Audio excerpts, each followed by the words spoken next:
My Hero Academia Season 7, Episode 13/151, a chain of events across the ages. And this episode was one for the ages. Let's talk about it.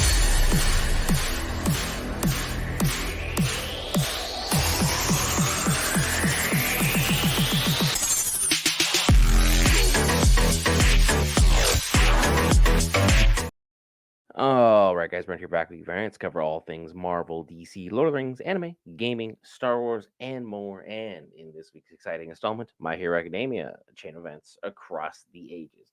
And I gotta say, this episode was an absolute banger, just like it was an absolute banger hanging out with you guys in chat for the live stream. And friendly reminder, we still have the 1,000 subscriber giveaway going. All I gotta be is a US resident over the age of 18. Hit that community post page on our YouTube. I have all the details that you're looking for in regards to a potential free giveaway item for you, the viewer. So, without further ado, let's get into the episode as we are here today. Look, this episode really showed the gap, so to speak, between the great heroes and the great villains and those who are just good. Because right now we have Deku going all out against Shigaraki. Deku was able to get an assist from a US fighter jet that happened to make him do a little loop de loop.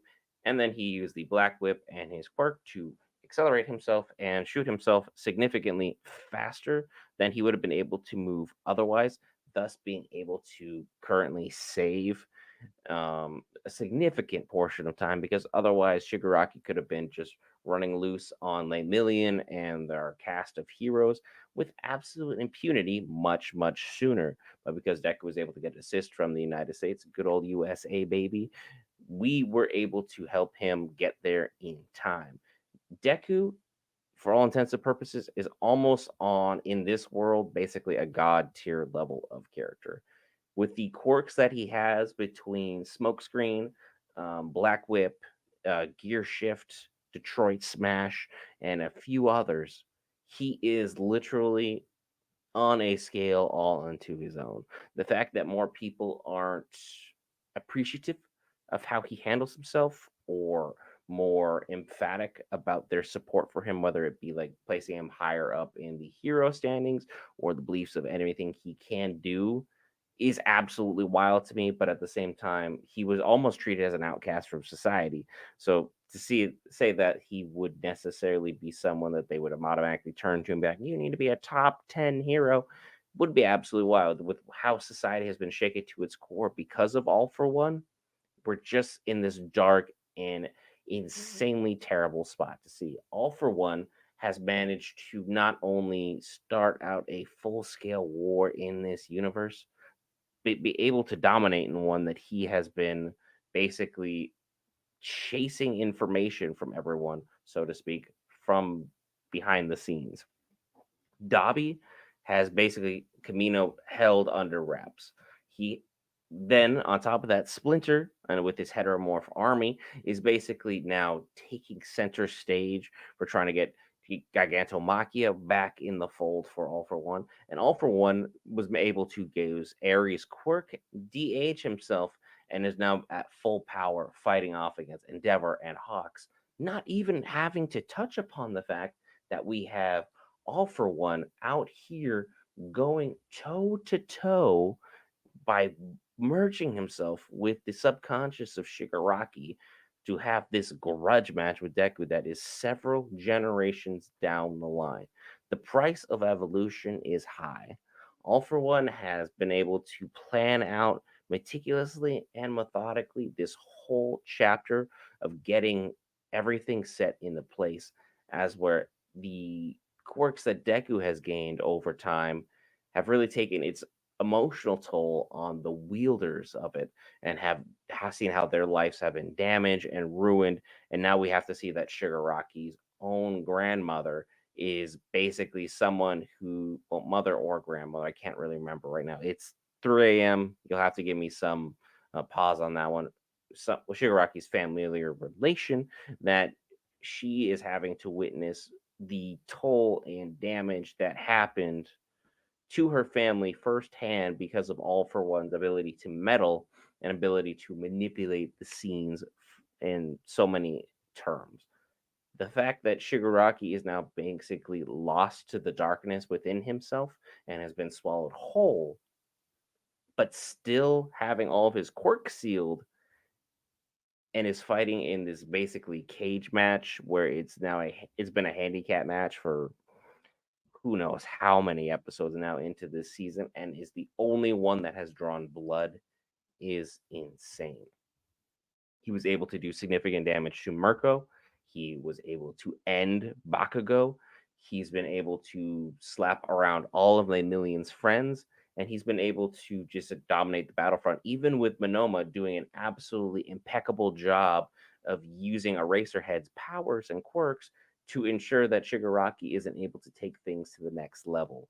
And the fact now that we've finally gotten to see that Deku is able to harness all of his skills, all of his power sets to its fullest, and still be in a position where Shigaraki is someone who is basically, fighting behind the eight ball and is still taking these blows, not only bouncing back, but is seemingly getting stronger and better adapted to make these moments in time last for himself. He's being able to sustain through the damage, push through an insane series of events, so to speak.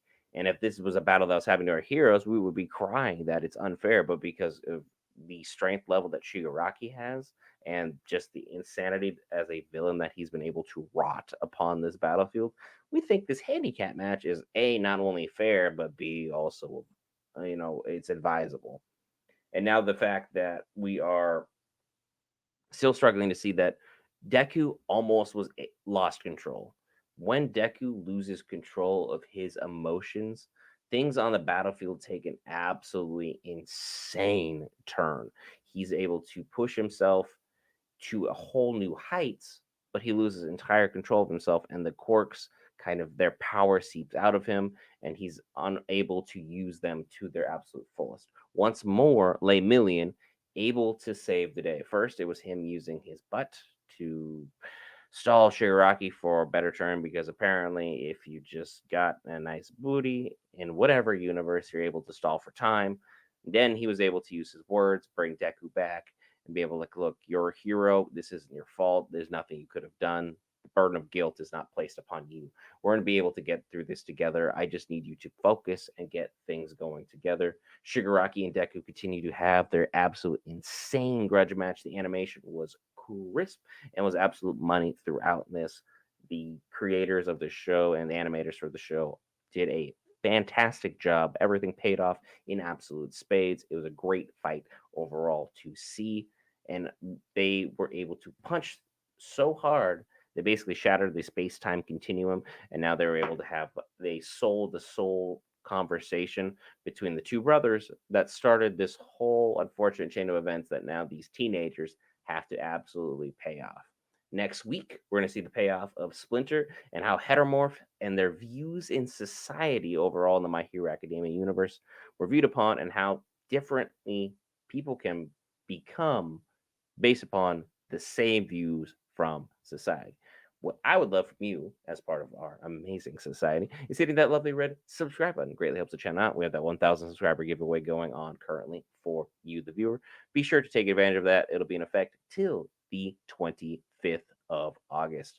I'll see you in the next one.